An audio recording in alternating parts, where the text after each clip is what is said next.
know.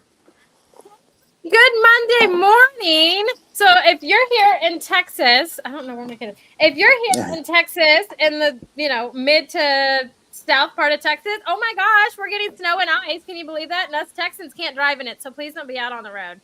I'm just saying 100%. But you guys listening to Author Talk with me, Amy, Russell, Valerie, and our lovely guest today is Mark Morton. So you guys, last week, I told you guys I had to take my daughter, this one right here, to an ENT appointment.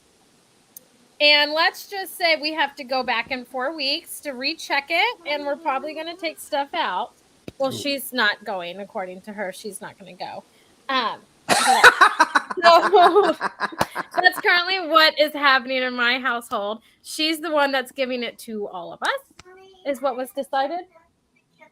Okay.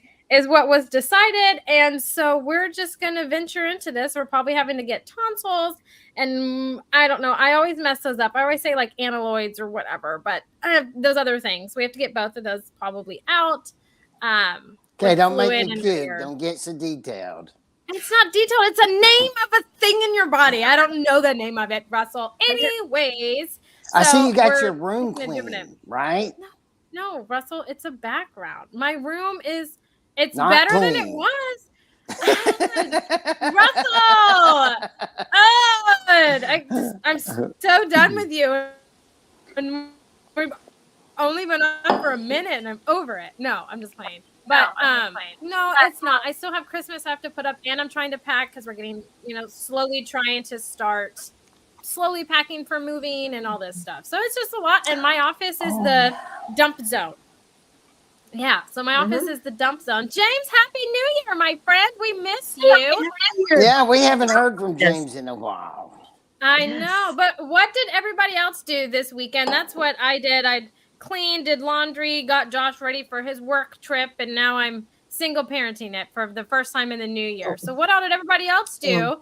See, Mark, she can do 100 things at once. She can. Yes. That's one thing Amy can do. That and not show that she's holding her temper. She's terrible at hiding that she's mad. I can show what comes out of my mouth, but not my facial expressions. I'm known for that 100%. Same. But what all did you guys do? I hope your weekends were more eventful than mine. So who wants to go first and talk about them? Valerie. Well, I shoveled snow 16 times because I shoveled for ourselves and then my wife's mom, my wife's dad, and my wife's aunt. And so 4 times 4, 16 times I shoveled this. So do you have a snowblower, Mark? No, it was all. Okay, and here's the question. How can you live in Canada and not own a snowblower? I don't get it. Well, probably most people don't in the city because, it's not really a lot of distance that you got to, shovel. Out in the rural areas, people have snow blowers, but and often around here, there'll be one person on the block who will just go and do everybody's, but not on our block. That is so nice. I don't know if that would happen. I don't know if that would happen here because honestly, before we got, on to have this chit chat, I went out and looked at my front yard, right? Because my backyard's not as covered as my front yard. And there's like no one's moving. Like the road hasn't been touched. No one's outside. We're all just keeping to ourselves. But then again, us Texans don't do good in cold weather. And I'm one of those. I'm proud to say that. I don't do good in this 12 degrees that currently is going on outside. I like about 80. That makes me happy. I got to tell you, I'm a snow skier. I drive in the snow. It's a part of my activity. So I have no trouble with snow driving. The trouble is, and Mark, you would agree with this, the trouble isn't you're driving. The trouble is the other person that doesn't know what they're doing driving. Yeah. That's very true. Yeah. I mean, I always tell my kids when they are starting to get their licenses, assume everybody else is an idiot on the road. Right. Oh, see, I am that idiot on the road because I don't know how to drive in ice and I'm scared to do it. And I'm like, oh my God. Well, you stay off the road, Amy. Just stay off the road, Amy. I don't even go. And I want my Starbucks real bad because that's what gets me going in the morning. But I'm just going to drink tea and go about my day because I'm not going to risk my own life and other people's lives. Because I've been to Texas. 4 times, and every time people have been so kind and generous. I suspect that if you had snow and somebody had a snowboard, they would do it. I would suspect they would too. They would too. And now we're getting feedback. I fixed it. Thank you. Mark, I would love to do the snow shoveling with you. I would think that it's a great workout, and you can consume a whole week's worth of workouts in one snow. You sure can, like especially on Friday. It was a very wet, heavy snow. Oof, Like the like worst. when you lift wet laundry. It's that kind of thing. So that was hard work. And then the next days it was light, fluffy snow. So that was good. But it's fun. I enjoy it. I just like raking leaves and stuff like that. It's a nice meditative thing to do. I did nothing this weekend. I played pickleball, sat in the hot tub, and lamented at most of my football teams losing. And that's what I did most this weekend. Oh, are you a Cowboys fan? I was. They're not. They don't exist anymore. They were Russell, destroyed last night. you can't be a Cowboys fan. The I'm not a saddest thing. Houstonian. Why can't I? I'm not a Texans fan or a Cowboys fan. Okay, I'm more in the realm of college football. The saddest thing that came out like this weekend or this past week, I can't remember when, was Nick Saban retiring. I feel like it's the end of an era. I think that was the greatest thing that could have happened. It's so sad. Satan is gone. Coach. The guy that he sowed his soul and he's gone. Actually, though, another guy that sowed his soul to Satan beat him in the championship game. So Russell, we agree to disagree. He is one of the best college football coaches. He's probably. evil. Evil. I love it. Evil. Hey, you know what though? It's an end of an era, but then UT and A&M are gonna play this year. A&M is beginning not of a going new to be one. in any era, except paying the most money to ex-employees. Oh, that's hilarious! I know that's hilarious. But that is a good tradition coming back, Amy. I love it. So Yeah. I'm coming off a really good vibe here. I just got back from vacation in Punta Cana, and the Texans won, and I'm just like, I'm done. It's been great. I met a lot of Canadians in Punta Cana, by the way. Oh yeah. Yes. They were like, "This is so much better than This is when negative they 10 go. degrees." Yeah. Well, Florida and Texas and Mexico and Arizona. A lot of Canadians go down to Arizona, Cuba. Oh wow! Yeah, a lot head south. It was like one time I was in Istanbul this time of year, and it was full of Russians because it was coded Russian. All the Russians go to Istanbul, like all the Canadians go to Mexico this time of year. It's a thing. I've got to thank our listeners. We're top 10 podcasts for independent book podcast in America. We want to thank everyone for listening to us. Most people, Mark, listen to us during the week. They don't watch us live. I almost knocked my microphone over. And we want to thank them for listening to us. Amy, how can they find us? Even I can find us now because of your changing. That's a true statement. Russell can find us. Anyone can find us. But you can find us anywhere that you can find and look for podcasts. So Amazon Music, iTunes, Google, Spotify, Good Pods, many others that I'm sure I'm not saying. But if you want to come and engage with us live when we go at 10 a.m. Central Time every Monday, you can pop over to our Facebook group, YouTube channel, any of our social media channels and engage with us. We love answering your guys' questions and engaging. Feel free to laugh with us or at us. I do both, and I control what comes out of my mouth, but not my facial expressions. I'm notoriously known She's terrible for that. at it. And I'm very animated. So if you want to have a good laugh and see what we look like in person and not just listen to us, pop on over to any one of those channels to, I don't know, check us out, see what we're all about. Russell, yes. Okay, I'm dying. May I ask Mark a couple of questions about his past books before Valerie gets on to the current book? Yes, we need to get Mark talking. Mark, you have a book, Cooking with Shakespeare. Yep. Please explain that. And have you been to England to see the giant kitchens where the royalty had their food cooked for them in their castles. And is that included in your book? And the second question I'm going to ask you is about your book on lovemaking, which I'm dying to ask you a question about. That caught Amy off guard.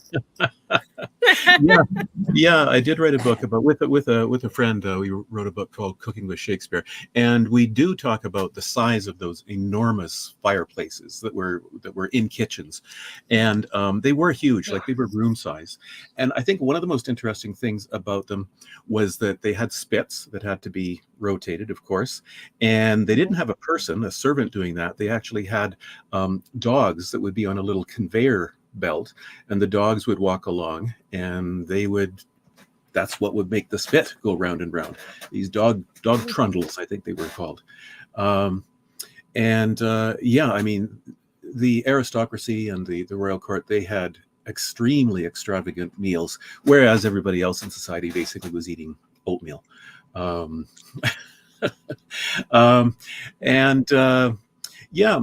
other book was in Canada, I called it The Lover's Tongue. In the UK, they republished it. They republished it with a different title without even telling me or the Canadian publisher. They changed the title to Dirty Words. That's the one I have here. And they know their market better than we do. So, UK is the land of Benny Hill. So Dirty Words would sell better there.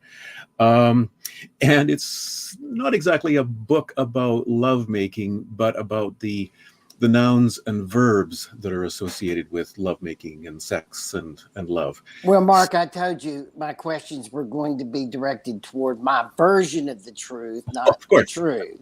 Well, yours sounds more interesting. Yeah. Maybe that'll be my next book. I'd have to run that by my wife, but I would like for you to be able to merge Cooking with Shakespeare and the lovemaking. You mix all that up. Yeah, absolutely. I think that would be genius. I mean, one of my other books was about the origins of food words, and it's interesting how much crossover there is between sex and food. Like the word avocado, for example, that comes from a language in Mexico, Nahuatl, and avocado means testicle in that language. Yes, of course. I mean, they were maybe exaggerating things a little bit, but so there's lots of As words. someone originally from Texas, which the three of us are, that's actually not even surprising. I mean, because avocados, we love them that much. It's been a part of our lives, all our lives. What are you saying, Amy? Quit laughing. No, I got into this hole and I can't get out. Move on. But I have a statement though, because Mark, when you were talking about as Russell's version of the truth, your lovemaking book, which is actually like words, right? And kind of, I could see that being very beneficial for romance writers or writers that are writing those particular scenes to kind of make them come across and convey them right to the reader. So I can find that very interesting from an author's standpoint for other authors to utilize. So I think that's genius. And then, your food words and connecting them, like Russell was saying, makes sense because you do have, and then the romance genre in that arena, you have all kinds of different romance novels. You can have some that tie in cooking and you have a chef and all of those things that fall into their romance, and then going down on other avenues and stuff. So it's interesting.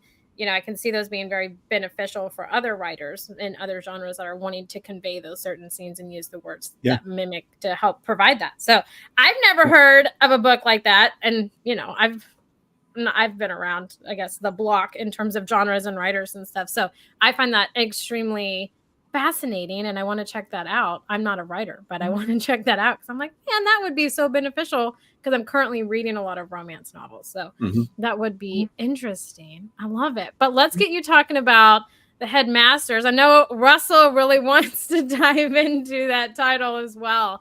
So I'm going to let Russell do that. And then Valerie, we're going to get Mark talking about Valerie, you go ahead. I'll save my attack questions toward the end because this is a really exciting concept. It's kind of different than everyone else's, and I want you to get into it.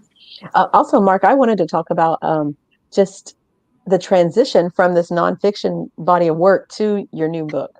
Can you talk about that, please? Yeah, for sure. Yeah. So I'm older than I want to be. Well, I guess I'm glad I've made it this far.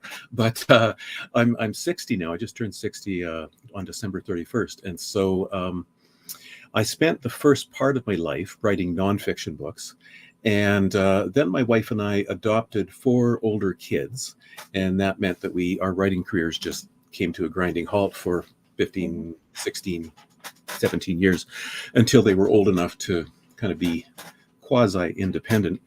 And so in the interim, like over those 15 or 16 years, what I found was that I didn't want to write nonfiction books anymore, because I'd read a lot of books to our kids, a lot of YA books. And I also found, I think Amy and Valerie, I think you're both probably too young to have experienced this yet, but the memory starts to fade, and I just couldn't keep all the facts that I needed to write a nonfiction book in my head at one time. So I switched to writing fiction, and really enjoyed it. So The Headmasters is my first novel, and I've also finished a second one. I haven't sent it out to publishers yet, and I've started a third, and I'm really, really enjoying it. Mm-hmm. Yeah. And then just bringing this whole concept of the Headmasters, like Russell was saying, it's intriguing. Just does anything that inspired you along the way, because it is a total like dive into like futuristic and just manipulation of the mind, all kinds of different things. What prompted all that? Yeah, well, 2 things, one very specific and one more abstract, I guess. In Texas, do you have wood ticks? Do you know what those are? Wood ticks? Yeah, we have ticks. Yeah, okay, ticks. If we go hiking, yeah, we're just yeah, exactly. Well, I grew up in Saskatchewan, the prairies of Canada, and there are lots of wood ticks there, and I absolutely hate wood ticks. They're as big as the end of a eraser on a pencil, and they bite into you, and then they swell up with your blood and stuff like that. They would always freak me out. And so when I wanted to start writing a novel, I thought, well, what's the creepiest thing I can think of? And it was wood ticks. And then the other thing, the more abstract thing that I combined that with, was just the fact that, there's so many people in the world, in Canada, in the US, in third world countries or developing countries and developed countries, who kind of feel trapped, I think, in their station in life. It's kind of a generational cycle of trauma and poverty and things like that. So I wanted to create a world, a dystopian world, in which the people who had survived this apocalypse were trapped in that way, trapped to such an extent that they literally can't even think about pushing back. They can't think about fighting against their captors, because if they do, their captors, the headmasters, they'll sense that, and they will instantly kill them, because they're attached to the back of their heads and the back of their neck and so on. So I wanted to combine those 2 things, wood ticks and this sense of just being trapped in an awful situation. And how do you get out of it then? Yeah. Exactly. Now, your main character, it sounds like, is she a teen herself? Yeah, she starts off about 12, and then by the end of the book, she's 22. Yeah. Oh. Yeah. And that's a long journey for her. Yeah. It's in developing her personality and the character development, all of that, to bring that story to life.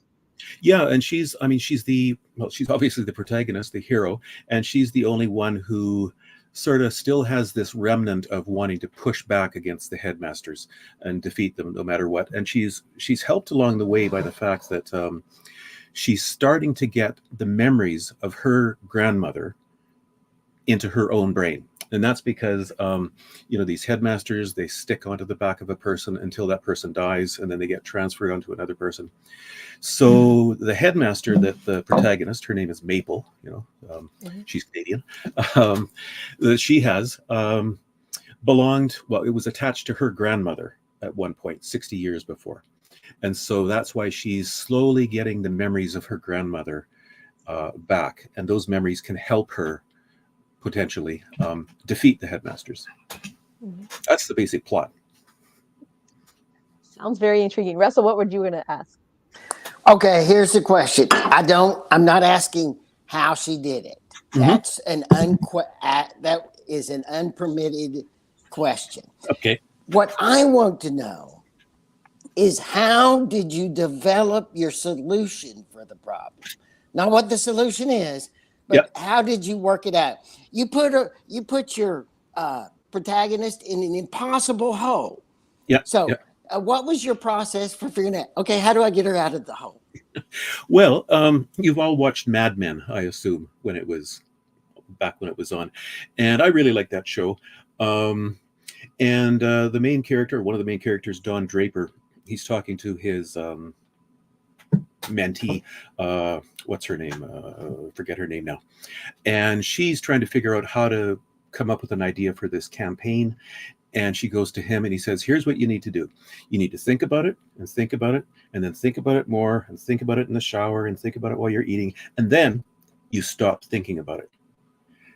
And after that, you know, when you're least expecting it, the idea will come to you. The solution will come to you. And I've always really found that, you know, that it's a way of combining, you know, your rational mind with the unconscious and drawing on them both.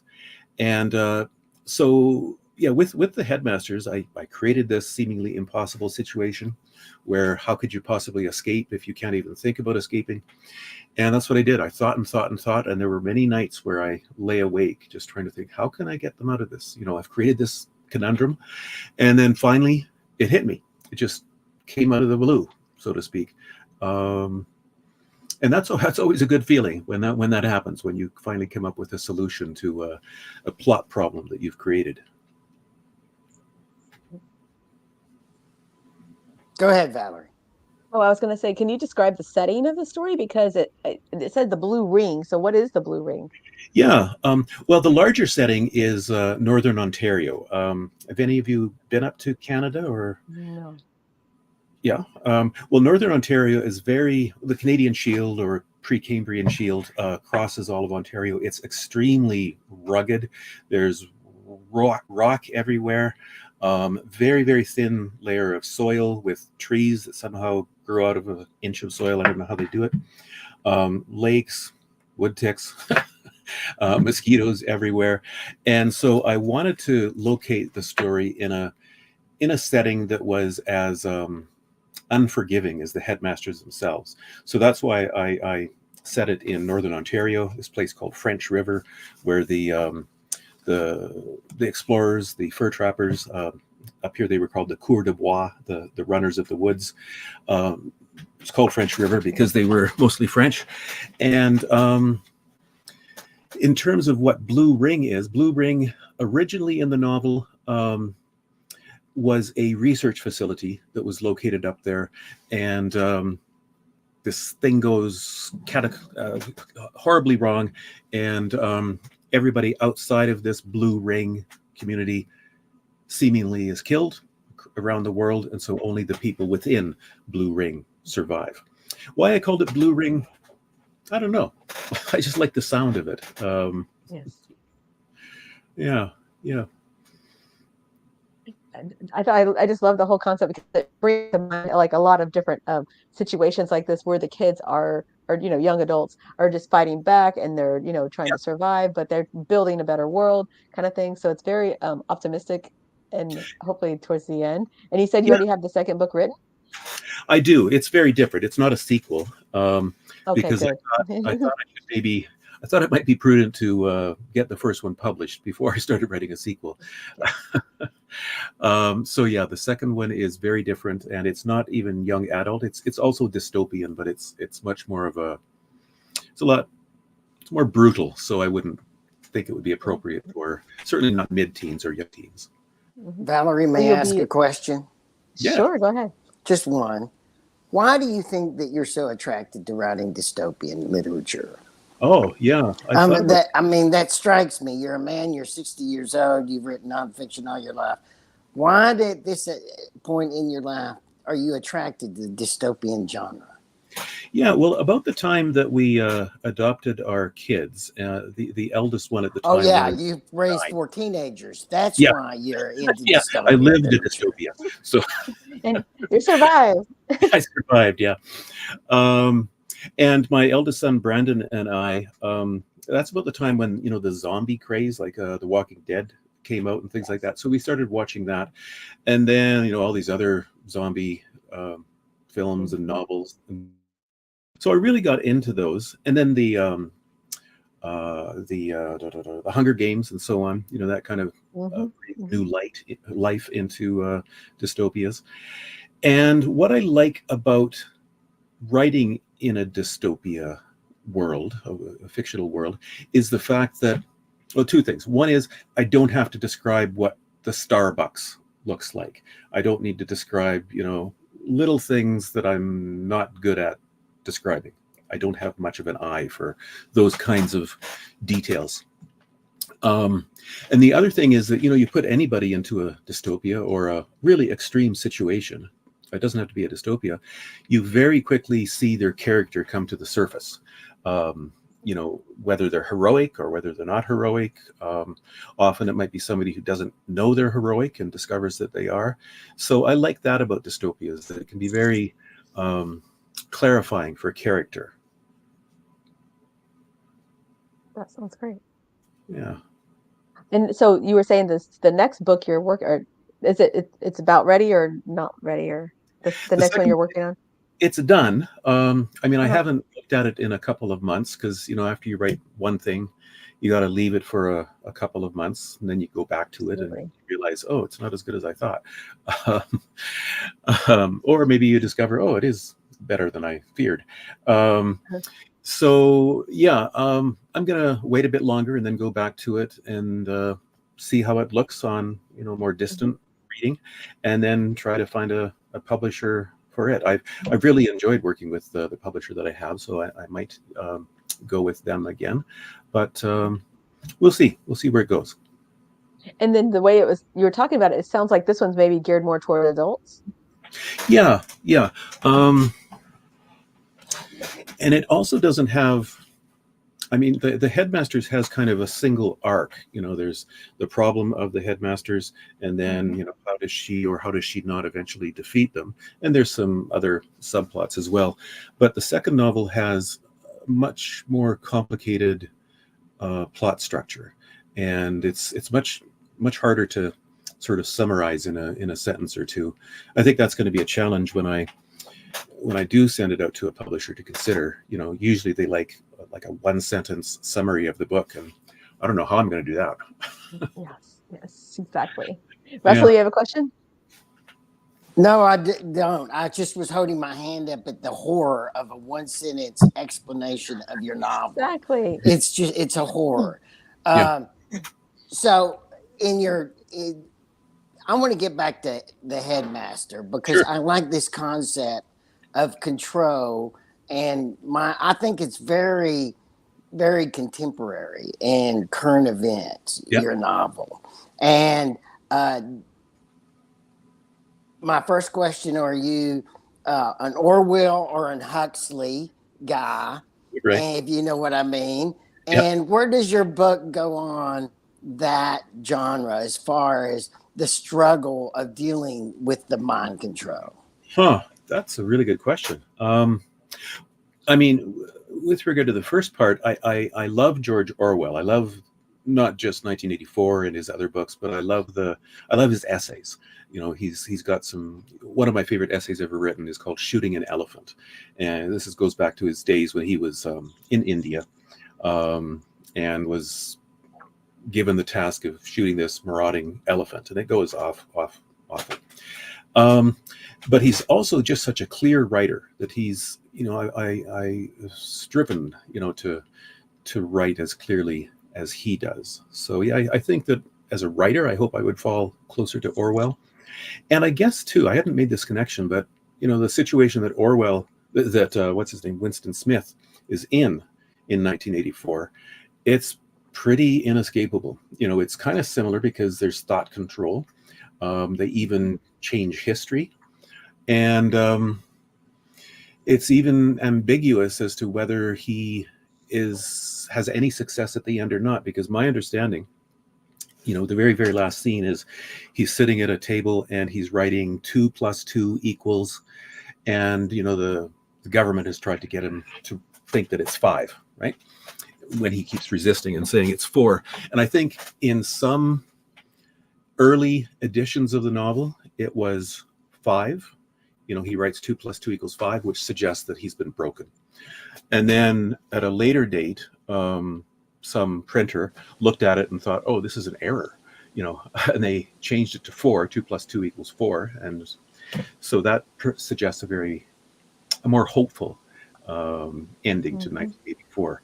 But yeah, the people in 1984, that society, they're in an extremely difficult, impossible situation. Mm-hmm. Yeah, one that I fear that the world might be going in that direction too. I'll say this. I'll add this. I wrote another book called The End. I wrote it in 1999, and it was about how people at the ends of previous centuries celebrated or wrote about the end of their century. Awesome. That's awesome. It was a lot of fun to research. And what I discovered was that there's always people at the end of every century who are doom and gloom people. And there's also ones who are thinking we're on the verge of a new era. Everything's going to be rosy. And of course, at the end of the 19th century, for example, what they were afraid of was this thing called degeneration. They thought that humans, because they were no longer out in fields working, that we were all going to shrivel up, our muscles were going to wither away, we were going to lose our little toes because we weren't walking as much, all things like that. And of course, none of that came to pass per se. Obesity rates did go up and things like that, but we're still essentially human in that physiological sense. So yeah, and when I wrote that book, I thought, oh, people always think there's going to be, the world is going to crap, and I didn't think much of it, but I kind of think maybe it is now. I'm a bit of a I got to tell you, I've done a lot of reading in the Roman Republic. Yeah. And they were constantly, for 700 years before it finally collapsed into an empire, they were constantly complaining, like Cato, that everything had gone to hell. Yeah. And Greece, throughout its golden time until after Alexander, they also complained forever that everything was going to hell. Yeah. I think that might be a nature of a nature Humanity? of who we are. Yes, Yep. of humanity, not a nature of the facts independent of it. Yeah, I think you're right. There's the Roman poet Juvenal as well. I don't know, how long ago was he? 2,300 years or something. He's got a poem in which he's complaining about students nowadays. They're not like they used to be. They're lazy nowadays. It's exactly the same thing that you've heard every generation since then. It's quite astonishing how not just human nature, but perception of human nature doesn't change over time. It's interesting too. You mentioned the Roman Empire, because have you heard about this meme that's been going around, like women asking their husbands, honey, how often do you think about the Roman Empire? And to their surprise, their husbands will tend to say, oh, I don't know, once a week, every couple days, It's just a funny thing that, the things that go on in, the male mind, I guess, that women aren't aware of, that, men do tend to think about things like the Roman Empire. I think that's true. I remember a sermon I was in an Episcopal church one Sunday, when the preacher's sermon was about talking about Rome and how that doesn't have anything to do with us anymore. And then as we walked out, I pointed out to him that the poem or whatever we did in unison that morning after his sermon was written during the time of Rome, during one of the conferences. Sure. And he Yeah. just looked at me. I was like, Yeah. dude, a Roman emperor approved of what we did today. What are you Yeah. talking about? Exactly. And, the architecture, especially in the States, I mean, you guys have so much neoclassical architecture. Up here in Canada, we've got a lot more sort of Gothic inspired architecture, or Norman. So a lot more spires and kind of creepy castle looking stuff. But yeah. I like creepy castle looking stuff. Me too. Yeah. The Romans are with us still. Yeah. So the release date for your book is when? February 6th. It's on Amazon. Nice. And Nice. other online bookstores and local bookstores, of course, can order it as well. I just got a copy of it on Friday. The publisher sent me some. So this is, I really like the cover. I don't know if you can see, there's the maple, with the creepy. Yeah, it looks like an alien about to bite from Yeah. like the alien from the Aliens. Yeah. Also, so where'd you get that design? And what kind of promotions are you doing for launching the book, if any? Well, the publisher has a designer that they've used a number of times, and I didn't know her before, but yeah, I was really, really pleased with what she had done, because to me, she's exactly captured the tone of the book and the feel of the book. So that was great. In terms of promotion, we'll see. I think that to get a book selling well, it's got to be two things. One, you have to have written a good book, but then you also have to have good luck, because countless really, really good books have just never had the good luck to get out there and known. And so I'm hoping for some good luck as well. So, but are you going to use the giveaway free days and Amazon and stuff like that? Do you do that? Know. I haven't even thought about it. I've just talked to the marketing people of the publisher. So the answer is you hadn't thought about it yet. That's the answer. I haven't thought about it. He's got a couple of weeks. He's got a couple of weeks. The other part of the answer is, our kids are older, but that doesn't mean that they are entirely independent. And so, I still have to be on deck for... It doesn't get better when they're adults, by the way. Somebody should have told me. It gets better and worse, but I mean, it's just the same. Yep. So, when do you think, how can people find you on the web if they want to get in contact with you, they want to see what other books? Where do I look to find the sex words book or the Shakespeare book, which I'm going to get the Cooking Shakespeare? And by the way, I'm kind of mad that you just scooped over what recipes? Is it a recipe book? You didn't even tell us what it is about Shakespeare. So I'm not happy about your answer on that. Well, that's why you have to buy it now. But yeah, if people are interested in my latest and my previous books, they can go to markmorton.ca, CA because I'm in Canada. So it's just my name, Mark, MarkMorton.ca. And all my books are listed there. And yeah, they're all, well, actually, with the exception of the one called The End, about the end of the century, they're all still available. Obviously, when 1999 passed, the market for a book about the ends of centuries kind of fell apart. So maybe in 2099, there'll be a big reprint of it. I don't think you're going to have to worry about that, Mark. No. But it's still good. It sounds like an amazing reference for anything, if for anyone. It was so fun to write. Just so many interesting things. Can I give you one little story that I learned out of it? So there was a fellow named Higgs. I forget what his first name was.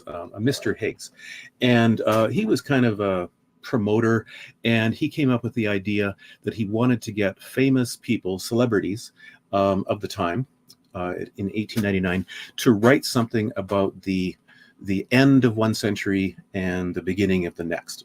And so he rounded up like, I don't know, 100 people, something like that, ranging from Queen Victoria to Margaret Sanger, the founder of the Red Cross, and also Mark Twain. Mark Twain wrote him something, and what he wrote, not surprisingly, was a kind of a humorous take on it. And then he got the book with the 100 statements or little writings in it. Mark Twain looked at it, and he realized that everybody else had taken a very solemn, serious approach to writing about the end of one century, and he had written a very kind of frivolous thing. So he wrote the publisher of this book and complained that he hadn't been given more advice, and he said, "You have made me feel like a circus poster in a graveyard," which I just love that metaphor. Yes.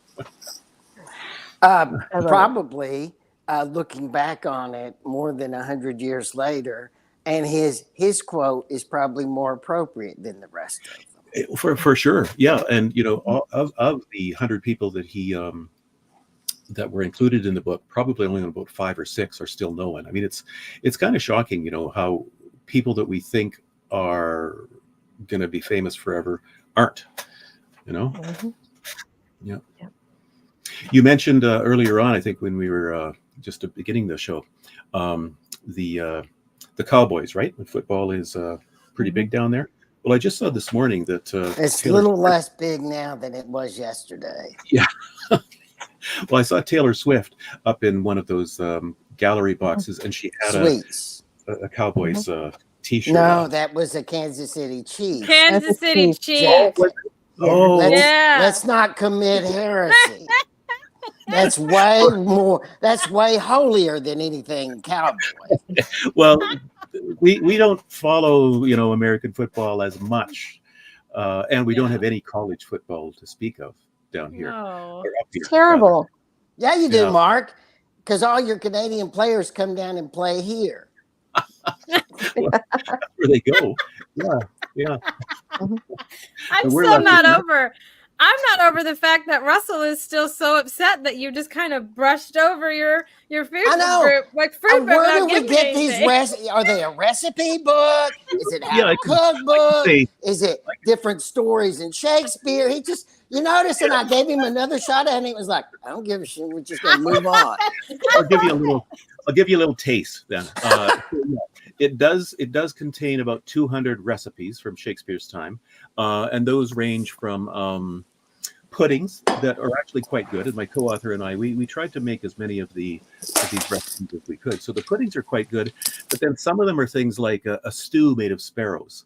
Another one is a peacock, which is served with its feathers on, and flames are coming out of its beak. It sounds Roman almost, what you're describing. Yeah, exactly. Well, it was, yeah. And they also had this thing called engastration, where they would put one animal inside another when they cook it, like the turducken. You've heard of that? Yes, turducken. Yeah. Is that it? Yeah, that's a thing. Yes, we have those here. He froze on us. Oh no. He froze at the word. Literally frozen. Am I back? Yeah, you're back. Turducken froze you. Maybe turducken is a word that the internet doesn't want me to say. I don't know. Anyways, the Romans invented not turducken, but engastration, this process of. But and then it's got a lot of cultural history about food, like puffins. The bird called the puffin. Well, back then, you weren't supposed to eat meat on Friday. And supposedly it was because of the Catholic Church. It wasn't really. It was because Queen Mary wanted to support the fishing industry. So eating meat on Fridays was actually illegal. But the puffin, because it's such a water bird, and if you've ever seen it swimming around in the water, it looks like a fish. The puffin was actually considered a fish. So you could can't believe someone would eat something as wonderful as a puffin. That's horrible. But the one thing they didn't eat because they thought it was a bug? Lobster. Oh boy. That's interesting. Lobster was like what the poorest of the poor would eat. Yeah. Like tomatoes were considered bad. Tomatoes were considered poisonous. Exactly. Well, and in fact, the leaves are, because it comes from the My nightshade. father thought tomatoes were poisonous too. Yeah. Tomatoes and tobacco and nightshade, they all come from the same family. Yeah. Oh my goodness. Well, Russell, you finally got your answer about what the book is about. You finally got I'm going to it. have to buy this book. I'm actually going to his website. I don't usually say this directly. This is He something doesn't. Amy sometimes says. But I'm actually, Cooking and Shakespeare book is something I have to have. Oh, cool. I have to have that book. Yeah. It's got great woodcut illustrations from the 16th century as Oh, well. very cool. Yeah. Even better for Russell. Even better. Exactly. Oh my gosh. See, time flies in these conversations and just diving in and getting the story behind the story and behind the author, right? Which I love. Sandy Lawrence, who used to be on this show, is notorious for saying that, right? Story behind the story. So, oh my gosh, it's just been so much fun. So let's do closing Super enjoyed comments. Yeah, let's do closing comments, questions, statements. Valerie, I'm going to kick it to you first. Russell, then you. Mark, it's been great meeting you. Really intrigued about, the new story and the fact that you ventured off into this tangent. It sounds amazing. Thank you so much. Good to meet you, Valerie. Mind-controlled dystopia and Shakespeare. I think I like you. So you have interesting subjects that I'm interested in. Thank you. Thank you, Russell. You have the Russell stamp of approval right there. There you go. I love it. I love it. Well, Mark, thank you so much for taking time out of your morning to come and hang out and talk to us and just have this fun, very educational conversation for me. But it's just been such a fun conversation. I'm going to go and pre-order your book from Shadow Paw Press and kind of dive into it. And you're going to be my taste into a new enjoyment genre for me to read. So I'm very excited about it. And your cover gives me the heebie-jeebies. Okay, let's be real. That's good. That's good.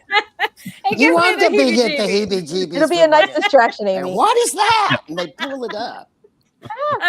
It's one of those things. Absolutely. So thanks for taking time out of your morning to come and hang out with us. It's been such a fun conversation. We'd love to have you back when your next book comes out. I would love that. Great. Thank you so much. Absolutely. Yes. Everybody, we hope that you guys have a fantastic Monday. If you're in Texas, stay safe and dry and warm.